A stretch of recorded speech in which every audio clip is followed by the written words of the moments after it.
दरवर्षीप्रमाणे यावर्षीही श्री कोपिनेश्वर सांस्कृतिक न्यासातर्फे चैत्र शुद्ध प्रतिपदा म्हणजेच गुढीपाडवा या दिवशी नववर्षाचे स्वागत करण्याचे ठरवले असून रविवार दिनांक 30 मार्च 2025 रोजी स्वागत यात्रा सकाळी 7 वाजता ठाणे शहरात निघणार आहे। यावर्षी आपल्याला स्वागताध्यक्ष म्हणून श्री शरदजी गांगल, अध्यक्ष ठाणे जनता सहकारी बँक लिमिटेड लाभलेले आहेत।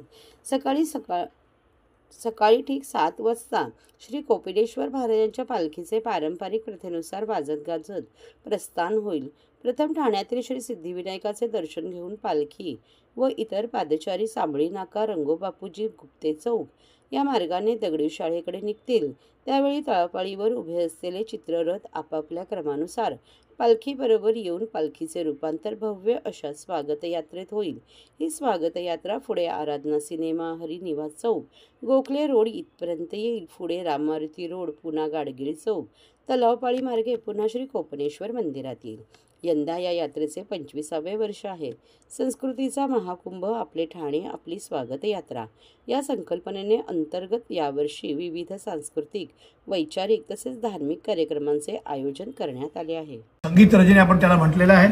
त्यानंतर बुधवार 26 मार्च डॉक्टर काशीनाथ घाणेकर नाट्यगृहामध्ये अभिराम भडकमकर पुस्तक गोष्ट संयुक्त महापौराची बालगंधर्व विवाहाची अनुभूती देणारा हा कार्यक्रम असणार आहे। तसंच यावर्षी विशेष आकर्षण म्हणजे गंगा आरती, हरिद्वारची अनुभूती देणारी ही गंगा आरती असणार आहे। काशीहून पंडित येऊन ही गंगा आरती करणार आहेत आणि हा गंगा आरती कार्यक्रम हा 28 तारखेला उपवनला अहिल्यादेवी घाट आहे तिथे असणार आहे आणि त्याच्यानंतर शनिवारी 29 मार्चला हा बासुंदा तलाव अहिल्यादेवी घाट तिथे असणार आहे। दोन्हीची वेळ 7 ते 8:30 असणार आहे। त्याच्या आधी आपला नेहमीप्रमाणे दीपोत्सव असणारच आहे।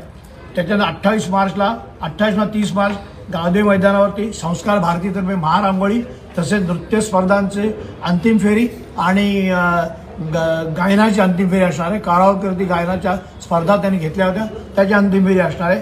तिथे फोटो सर्कल सोसायटीतर्फे आपलं छायाचित्र प्रदर्शन आहे की आत्तापर्यंत ज्या स्वागत यात्रा होऊन गेल्या त्या आपण कसे दिसत होतो आणि कशी वेशभूषा होती, कसे चित्रित होते याचं सादरीकरण त्या फोटो सर्कलच्या छायाचित्र प्रदर्शनात असणार आहे। तसेच सुप्रसिद्ध चित्रकार विजय बोधनकर यांचे साहित्यिक अर्कचित्र प्रदर्शन असणार आहे आणि त्याचवेळी आपलं इतर एक प्रदर्शन तिथे ठेवलेलं आहे आपण।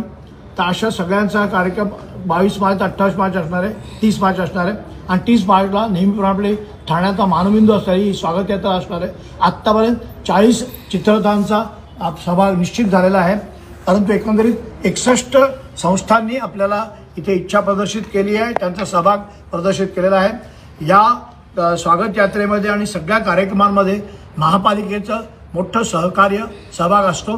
तसंच पोलीस आयुक्त, वाहतूक आयुक्त यांचा सहभाग आणि सहकार्य नेहमीप्रमाणे असतं।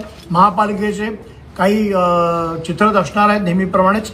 तसंच मला एक मुद्दा आवर्जून उल्लेख करायला आवडेल, बौद्ध समाजाचा पाली भाषेला अभिजात भाषा दर्जा दिला हा महाराष्ट्र सरकारने तसेच केंद्र सरकारने अभिजात भाषा दर्जा दिला आहे। त्यामुळे बौद्ध समाजाने या चित्ररथामध्ये सामील होण्याचं ठरवलं आहे। त्यांची पालखी असेल, पाली भाषेचा जो ग्रंथ आहे घेऊन त्या पालखीत समाविष्ट केले असेल आणि बौद्ध भंते भिक्खू यावेळी 5 बौद्ध भिक्खू आपल्या यात्रेत सहभागी होणार असतील आणि जगाला शांतीचा संदेश देणारे अशी त्यांची कल्पना आहे।